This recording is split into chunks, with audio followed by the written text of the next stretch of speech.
Hello student, last lecture में अपन लोगों ने डिस्कस किया था ट्रांसपिरेशन से रिलेटेड बातें, वाष्पोत्सर्जन से रिलेटेड सारी बातें, मैकेनिज्म ऑफ क्लोजिंग ऑफ और ओपनिंग ऑफ स्टोमेटा, रंध्रों के खुलने और बंद होने की प्रक्रिया की बात की। आज अपन बात कर रहे हैं बिंदु स्त्राव और गटेशन प्रक्रिया। बात कर रहे हैं अपन लोग बिंदु स्त्राव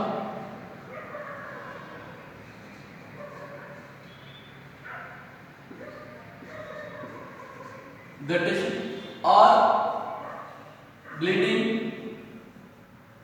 रस स्त्राव। देखिए बिंदु स्त्राव गटेशन क्या है, तो वाटर का, जैसे आपने ट्रांसपिरेशन में देखा कि वाटर जो है वेपर के रूप में लीफ के सरफेस से, एपिडर्मिस से, स्टोमेटा से जो स्त्रावित होता है। यहाँ पर क्या होगा, वाटर का, जल का ड्रॉपलेट्स के फॉर्म में कमी, ठीक है। जल का बिंदु के रूप में जो है, जल का ड्रॉप के रूप में कमी क्या कहलाता है, बिंदु स्त्राव कहलाता है। क्लियर, ठीक है। तो यहाँ पर वाटर का ड्रॉपलेट्स में, गटेशन में पहली बात वाटर का ड्रॉपलेट्स के रूप में, बूंदों के रूप में क्या होगा, कमी होगी। दूसरी बात यहाँ पर देखिएगा डियर, वाटर का लीफ के मार्जिन से जल की कमी होगी, किनारों से जो है जल की क्या होगी, कमी होगी, ठीक है। फिर देखिएगा बिंदु स्त्राव जो है, इसमें वाटर की जो ड्रॉपलेट्स के रूप में, बूंदों के रूप में जो कमी हो रही है मार्जिन से, वो एक विशेष प्रकार के छिद्रों से हो रही है, जिन्हें हाइडेथोड्स कहते हैं, ठीक है। क्या कहते हैं, जल रंध्र कहते हैं, जल रंध्र कहते हैं, हाइडेथोड्स, ठीक है। जल रंध्र के शीर्ष पर क्या होते हैं, जल छिद्र होते हैं। इन जल छिद्रों से जल की जो है क्या होती है, जल की कमी होती है। क्लियर, आगे बात नेक्स्ट देखिएगा, हाइडेथोड्स के शीर्ष पर, इनके ऊपर विशेष प्रकार की मर्दूतक की पैरेन्काइमा, मर्दूतक की बनी हुई कोशिकाएं होती हैं, पैरेन्काइमेटस सेल होती हैं, जिन्हें एपिथेम कहते हैं। क्या कहते हैं, एपिथेम सेल्स कहते हैं। क्लियर, हाइडेथोड्स के शीर्ष के ऊपर विशेष प्रकार की पैरेन्काइमा, मर्दूतक की बनी हुई कोशिकाएं होती हैं, जिन्हें एपिथेम सेल कहते हैं। क्लियर स्टूडेंट, फिर देखिएगा बिंदु स्त्राव किन परिस्थितियों में होगा। बिंदु स्त्राव तब होगा जब देखिएगा ट्रांसपीरेशन, वाष्पोत्सर्जन की रेट कम हो, dear student root pressure high हो, मूल दाब अधिक हो, वाष्पोत्सर्जन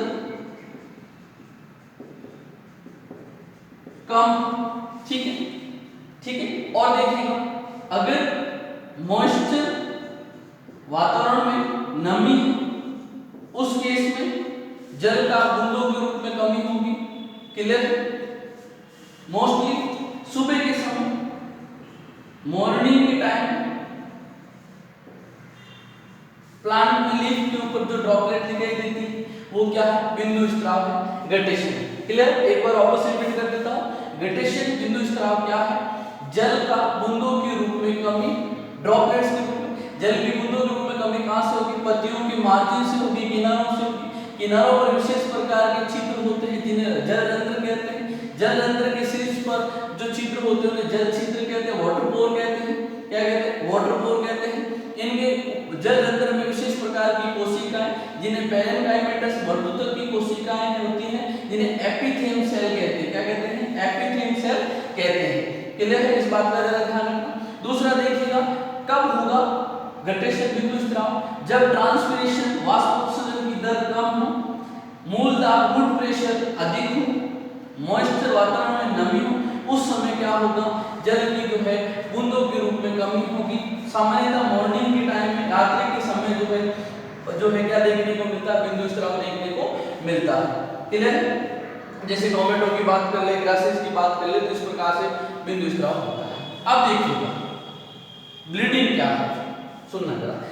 ब्लीडिंग का मीनिंग होता है अगर प्लांट के किसी पार्ट में इंजरी हो जाए, ठीक है, आघात लग जाए, चोट लग जाए, उस समय वाटर का जो है या जो है अपन बात कर रहे हैं जाइलम से रस बाहर निकलता है बूंदों के रूप में, ड्रॉपलेट्स के रूप में, इन्हें क्या कहते हैं, इन्हें क्या कहते हैं डियर, ब्लीडिंग कहते हैं। क्लियर है?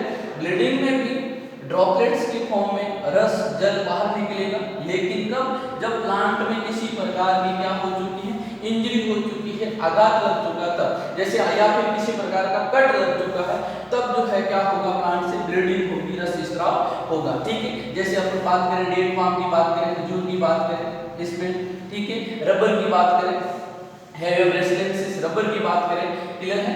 ठीक है, तो इस प्रकार से जो है रबर बनता है, वो ड्रॉपलेट्स निकलती है, इसे क्या कहते हैं, ब्लीडिंग कहते हैं। क्लियर है? नेक्स्ट अब देखिएगा डियर, अपन बहुत ही इंपॉर्टेंट टॉपिक की बात कर रहे हैं, वो है ट्रांसलोकेशन ऑफ ऑर्गेनिक सॉल्यूट।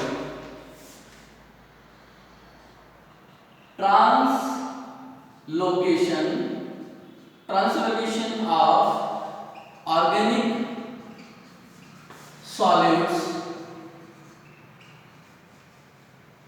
ठीक है, कार्बनिक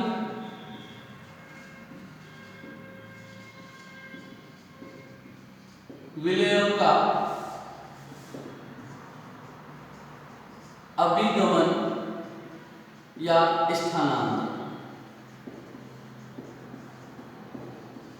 ठीक है, कार्बनिक पदार्थों का अभिगमन और स्थानांतरण किसके द्वारा होता है डियर, फ्लोएम के द्वारा।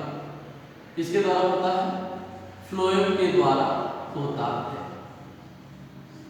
क्लियर? आगे बात सुनो, अब कैसे होता है, किस प्रकार से होता है, हम बात कर रहे हैं। डियर स्टूडेंट, कार्बनिक विलय है और कार्बनिक विलय का निर्माण देख लीजिए आप लोग। कार्बनिक विलय का निर्माण सामान्यतः लीफ में, पत्तियों में प्रकाश संश्लेषण की प्रक्रिया द्वारा होता है, फोटोसिंथेसिस प्रोसेस द्वारा होता है।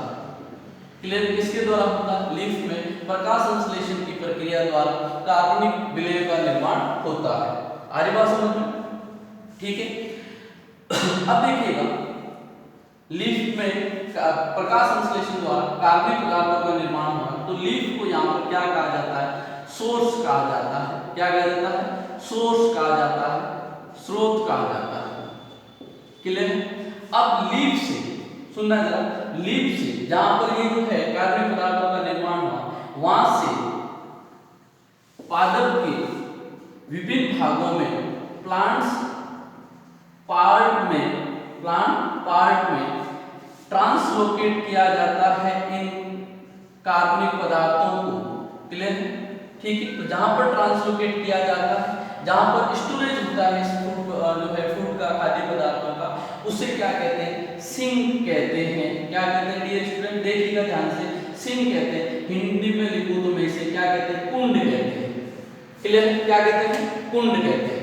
ठीक है, तो लीफ में प्रकाश संश्लेषण होता है, स्रोत यानी कि कार्बनिक पदार्थों का निर्माण होता है, इन्हें क्या कहते हैं, सोर्स कहते हैं। या ये कह लो कि जहां पर कार्बनिक पदार्थों का निर्माण होता है वो स्रोत कहते हैं, और स्रोत से जहां पर कार्बनिक पदार्थों को स्थानांतरित किया जाता है, ठीक है, जहां पर संचयन किया जाता है, उसे क्या कहते हैं, सिंक कहते हैं। क्या कहते हैं, सिंक कहते हैं। तो ये देखिएगा, सोर्स से सिंक तक, क्या लिखा मैंने कि सोर्स से सिंक तक कार्बनिक पदार्थों का ऑर्गेनिक सॉल्यूट का स्थानांतरण क्या कहलाता है डियर स्टूडेंट, ट्रांसलोकेशन कहलाता, स्थानांतरण कहलाता है। आगे बात समझ में?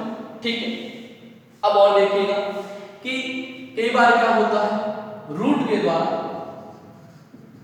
भी कार्बनिक पदार्थों का स्थानांतरण होता है। क्लियर? कैसे होता देखिएगा कि अपन बात करें विंटर सीजन की, किसकी बात करें, विंटर सीजन की, ठीक है। तो उस समय रूट में जो संचयित भोज्य पदार्थ होते हैं, कार्बनिक विलेय होते हैं, इनको यंग पर जो है बर्ड बात करें अपन लोग, जो है नवीन कलिका की या जो कलिका का निर्माण हो रहा है वहां पर भी भोज्य पदार्थों का स्थानांतरण किया जाता है। उस समय रूट सोर्स होता है, और अब जो है नवीन कलिका जो है यंग बर्ड की बात करें, ये क्या होता है डियर स्टूडेंट, ये सिंक होता है। ठीक है, आगे बात समझ में। तो इस प्रकार से देखिएगा डियर स्टूडेंट, सोर्स से सिंक तक भोज्य पदार्थों का स्थानांतरण दोनों दिशाओं में हो सकता है। कैसे, और मैं बात करता हूँ, जैसे अपने पास ये सोर्स है, ठीक है, सोर्स क्या है, लीफ है। सिंक जो है बात करें तो सिंक यानी कि रूट की बात करें, रूट में भी स्थानांतरण होता है। और देखिएगा डियर स्टूडेंट, जो बहुत ही इंपॉर्टेंट बात कर रहा हूँ, ये जो है सोर्स से भोज्य पदार्थों का स्थानांतरण कहाँ हो सकता है, ये हो सकता है कहाँ, फ्रूट में हो सकता है, अरे फ्लावर में हो सकता है, बर्ड्स में हो सकता है। ठीक है, तो इस प्रकार से सोर्स से भोज्य पदार्थों का स्थानांतरण दोनों दिशाओं में होता है, या ये कह लो कि फ्लोएम से भोज्य पदार्थों का स्थानांतरण दोनों दिशाओं में होता है। इसलिए कार्बनिक पदार्थों का, कार्बनिक विलयों का स्थानांतरण क्या है, द्विदिशीय है। क्या है, बाई डायरेक्शनल है, द्विदिशीय है, बाई डायरेक्शनल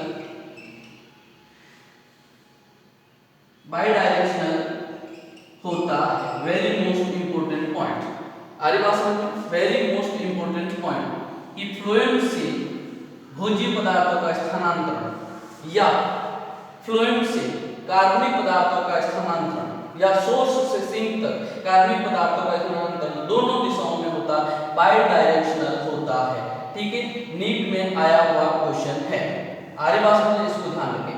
क्यों, क्योंकि देखिएगा, मैं अगर बात करूं जाइलम की, जो हमने पढ़ा है पीछे, जाइलम के द्वारा केवल यूनिडायरेक्शनल ट्रांसपोर्टेशन होता है। क्या होता है, केवल यूनिडायरेक्शनल ट्रांसपोर्टेशन होता है। क्या होता है, यूनिडायरेक्शनल, एक ही दिशा में जो है स्थानांतरण होता है। क्लियर है, इतनी बात समझ गए होंगे आप लोग। अब देखिएगा डियर स्टूडेंट आगे, ये अपन बात करें सोर्स से सिंक तक भोज्य पदार्थों का स्थानांतरण होता है। ठीक है, इसके लिए जो मेथड काम आता है, इसे कहते हैं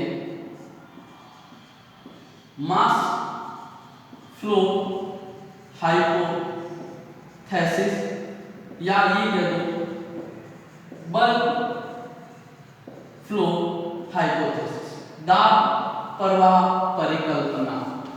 क्लियर है, बात यहां तक कितनी समझ में आ गई। सोर्स से सिंक तक जो भोज्य पदार्थों का विगमन जिस विधि से होता है, इसे क्या कहते हैं, मास फ्लो हाइपोथेसिस या बल्क फ्लो हाइपोथेसिस। ठीक है, तो इसके बारे में बात करते हैं। Now let's talk about mass flow hypothesis. ध्यान से सुनिए, बहुत ही सिंपल है, ज्यादा इसको डिफिकल्ट नहीं, अपन डायग्राम के द्वारा इसको एक्सप्लेन करते हैं, बिल्कुल इजीली आप लोगों को समझ में आ जाएगा। तो हम बात कर रहे हैं यहाँ पर कि भाई mass flow hypothesis, mass flow hypothesis क्या है, या ये कह दो बल्क फ्लो हाइपोथेसिस क्या है। ठीक है, दाब प्रवाह परिकल्पना क्या है, क्या है, दाब प्रवाह परिकल्पना। तो अब इसको ध्यान से सुनिएगा। मैं बात कर रहा हूं यहां पर लीफ। ठीक है, लीफ में ऑर्गेनिक सॉल्यूट का निर्माण होता है। क्लियर है, ऑर्गेनिक सॉल्यूट का निर्माण होता है, कार्बनिक विलेय का निर्माण होता है लीफ में। और ये किस रूप में होता है, तो डियर स्टूडेंट बेसिकली ग्लूकोज के रूप में ग्लूकोज के रूप में इसका निर्माण होता है। सुना जरा आराम से, किस रूप में होता है, ग्लूकोज के रूप में इसका स्थानांतरण होता है। ठीक है, इस ग्लूकोज को यहाँ पर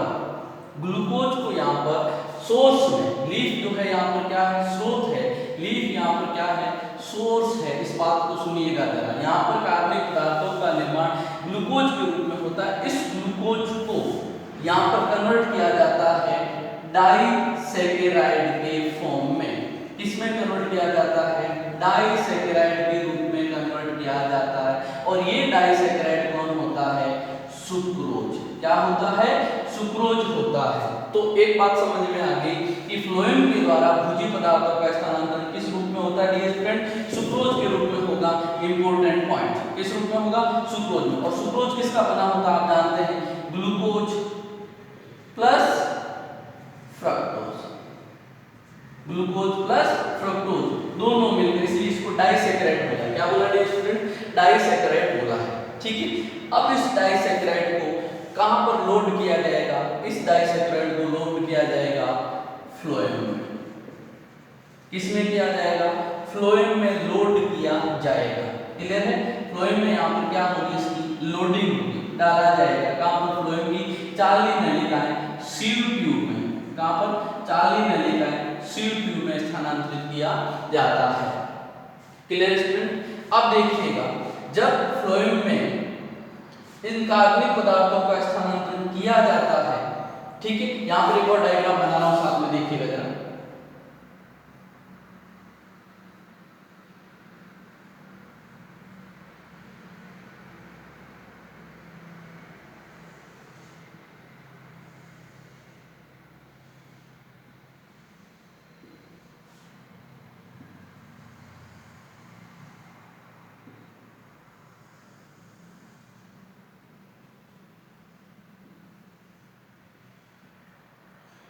अब क्या हो रहा देखिएगा जरा, यहां पर बात करूं मैं, ठीक है, तो लीफ में यहां पर ये भोज्य पदार्थों का निर्माण हो गया। ठीक है, लीफ में, लीफ के अंदर भोज्य पदार्थों का निर्माण हो गया, कार्बनिक पदार्थों का निर्माण हो गया। लीफ से ये भोज्य पदार्थ डाइसैकेराइड सुक्रोज के रूप में पास में स्थित कोशिकाओं में आएंगे। कहां पर आएंगे, पास में स्थित कोशिकाओं में आएंगे, और पास में स्थित कोशिकाओं से इसको देखिएगा एक्टिव ट्रांसपोर्ट प्रक्रिया के द्वारा, सक्रिय प्रवाह परिकल्पना के द्वारा पास में स्थित कोशिकाओं से कहां डाला जाएगा, फ्लोएम में, सील ट्यूब में स्थानांतरित किया जाता है। ठीक है, आगे बात समझ में क्लियर है। अब क्या होगा, अब ये होगा कि फ्लोएम में जब इसको लोड किया जाएगा तो फ्लोएम की सांद्रता क्या हो जाएगी, फ्लोएम की कंसंट्रेशन क्या हो जाएगी, सांद्रता बढ़ जाएगी। यानी कि अब विलयन क्या हो जाएगा, अति प्रासरणी विलयन हो जाएगा, ये हाइपरटोनिक सॉल्यूशन हो जाएगा। Very most important point, clear है, हाइपरटोनिक सॉल्यूशन हो जाएगा। अब क्या होगा डियर स्टूडेंट, अब ये होगा कि इस फ्लोएम में जाइलम के द्वारा क्या होगा, जल का स्थानांतरण होगा, क्योंकि हम जानते हैं, ठीक है, प्रासरण की प्रक्रिया के द्वारा कम सांद्र क्षेत्र से अधिक, फ्लोएम में अधिक सांद्र क्षेत्र बन चुका, यहाँ कम है तो ये जल आएगा तो फ्लोएम का दाब जो है क्या हो जाएगा, बढ़ जाएगा। कौन सा दाब बढ़ जाएगा, स्फीति दाब बढ़ जाएगा, टर्गर प्रेशर बढ़ जाएगा, और सील ट्यूब के द्वारा अब ये सिंक में ऑर्गेनिक पदार्थों का स्थानांतरण किया जाएगा। क्लियर, फिर क्या होगा, इसको पास स्थित कोशिकाओं में भेज दिया जाएगा, किसके द्वारा, वही सक्रिय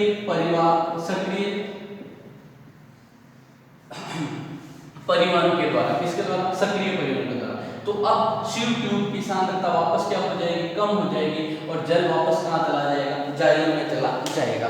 क्लियर है, आज बात समझ में। ये एक बार देखिए जरा, अब फिर इसको एक बार मैं एक डायग्राम से समझाता हूं, जो अपने एनसीईआरटी में डायग्राम है उसको एज इट इज मैं यहाँ पर समझाता हूं। क्लियर है, डायग्राम कुछ इस प्रकार से, ठीक है, ये यहाँ पर रूट की बात हो रही है, ठीक है, और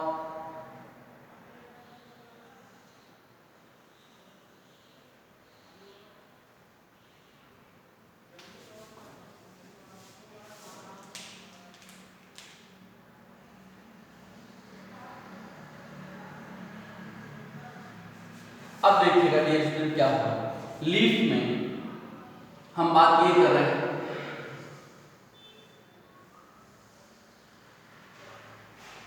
कि ये यहाँ पर कोशिका है, ठीक है, इन कोशिकाओं में कार्बनिक पदार्थ ऑर्गेनिक सॉल्यूट का निर्माण हो रहा है, कार्बनिक पदार्थों का निर्माण हो रहा है। क्लियर, इनके अंदर ये किसमें कन्वर्ट हो जाएगा, ग्लूकोज से, यहाँ पर ये किसमें निर्माण हो रहा है, ग्लूकोज के रूप में निर्माण हो रहा है। ग्लूकोज से क्या बन जाएगा, सुक्रोज। ठीक है, इस सुक्रोज को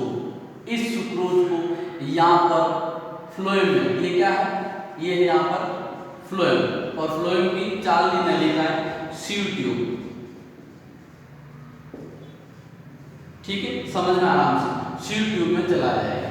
ठीक है, कौन, सुक्रोज। ये कोशिकाओं में बना, पास की स्थित कोशिकाओं से सुक्रोज कहाँ चला गया है, सुक्रोज चला गया है फ्लोएम सीव ट्यूब में। और ये जो स्थानांतरण हुआ, ये सक्रिय स्थानांतरण है। कैसा स्थानांतरण है, सक्रिय स्थानांतरण। इस बात को जरा समझना।